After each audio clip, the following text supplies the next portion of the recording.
Hi, my name is Dan Rita. Hi, I'm Emily Turillo. And this is our friend Sarah Hamilton, and she's going to talk to us today about homelessness. So, what does homelessness mean to you? I think homelessness is like anytime you feel like you don't have a place to go home to. Like if you are hopping from place to place, people like any kids who are hopping from couch to couch friends' houses, I would say considered homeless. Any place you aren't actively have an address at would be you're homeless. Okay. So you don't have to be necessarily on the streets to be homeless. It would just be in general if you. So if don't you're have like staying at a friend's house just for like a little bit.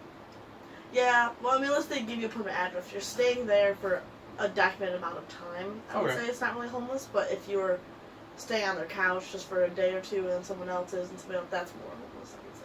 Alright. So can you tell us about your homelessness experience? About the time I was 15, I was applying for emancipation. So going through that process, I was still like home-wise wasn't really having a safe place to stay. So I ended up living in my car for about 8 months, just kind of driving and staying in parking lots of places to sleep in there and then going to school all day. So I only really didn't have a place to sleep, but in that time I was homeless. So you would just stay in like a Walmart parking lot? Yeah, actually right down the street from my school, Walmart parking lot. Did you ever get into trouble with that? The only time I ever got into trouble, actually, was not at Walmart. It was I slept in the school parking lot. Like I just left my car in the school parking lot because it was empty, and the counselor called me down that they noticed over the cameras I'd slept in the school parking lot in my car, and they actually didn't care at all that I was sleeping in my car. They just told me that because of liabilities I wasn't allowed to sleep there in my car. She said I would have to park somewhere else. She said somewhere like 24 hours, like Walmart. But she didn't have any concern about the fact that I was sleeping in my car. Was it rough living in your car? I had a van, so it was a little roomy. I found a friend to let me stash the back seats somewhere, and in their house. And so I had the back all open. It wasn't too bad, but also I go to school all day, so I wasn't staying there a lot. It was just kind of a place for me to sleep, and I hung out with my friends. So I had places to go, but I didn't have any place to live or stay. So how did you end up getting out of that situation? Once I got through the emancipation process, I actually get a caseworker, so it's more assigned. And I was working, but I wasn't working enough to afford rent by myself, non-emancipated. Technically, I wasn't allowed to be on any leases non-emancipated. But once I was emancipated, I was allowed to sign a lease with the city, and they helped me find a place to live for really cheap because I was a student still.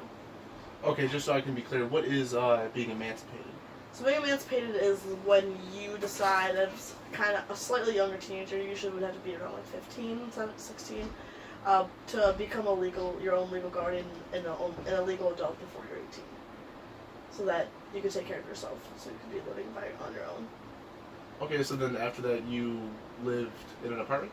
Yeah, after that I moved into an apartment they helped me find, and then from then on I just rented places throughout high school until I got to college and then lived here. So where do you live right now?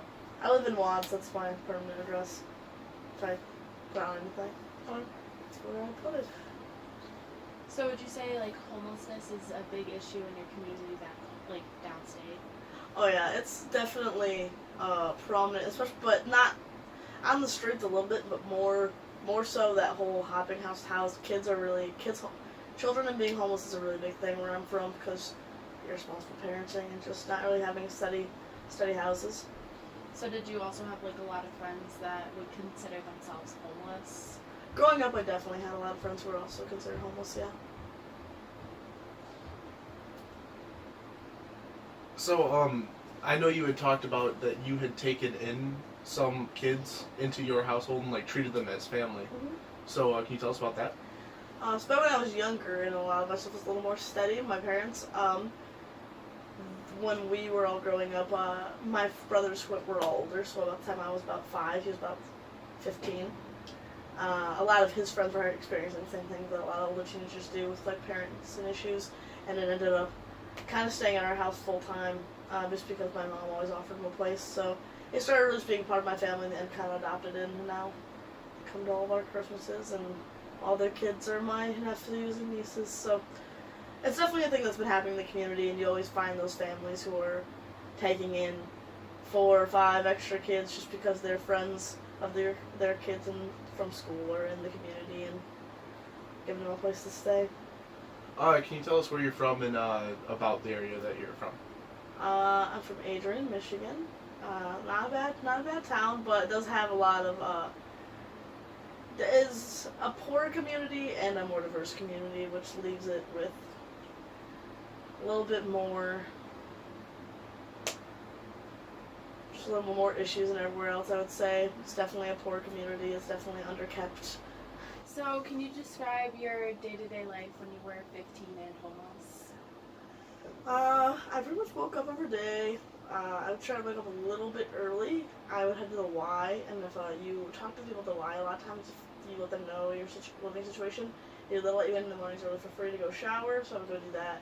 I would just pull stuff I had from my car. Then I would go back to school. I was there all day, and I was in a lot of activities, just I had stuff to do. So I was at like rehearsal practice or something pretty much all the time until about like 7 p.m. and then I'd go get something to eat, or I would go with somebody who would like people would invite me over for dinner because they know I didn't have any place to stay, and I would hang out with friends or whatever, and then I would either stay at someone's house. A lot of times they'd let me do that, or if not, if I feel like staying somewhere, I would drive my van to the Walmart parking lot, sit back. So you would just try and find to do things that would occupy your time throughout the day, whether it be Yeah, school or either hanging work out with or friends. work or school or friends, and I always pretty much just kept myself busy with those. Did you have any source of income? I did have a job. I worked, when I was 15, I worked at Spotted Cow, which is an ice cream place. So I worked at an ice cream place. But they had a lot of employees there, and they really didn't give us a lot of hours. So I wasn't making a ton of money. I was just trying to save up for that when I did get emancipated. I would have some cash to get going when I started getting my apartment and stuff. Yeah.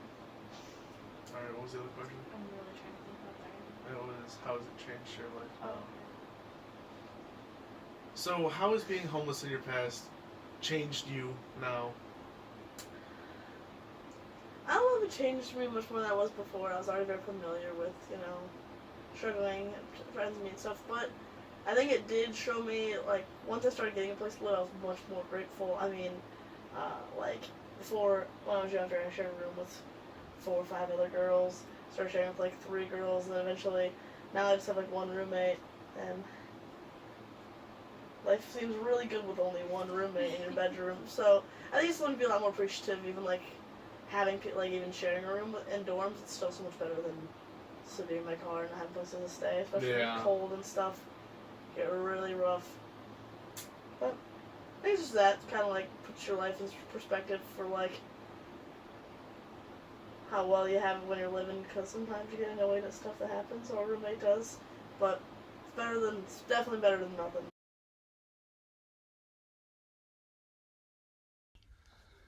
Well, that was a very riveting story. Sarah gave me a lot of new insight on what it is like to be homeless and what the definition of homeless can be. What do you think your biggest struggle would be if you were in that situation?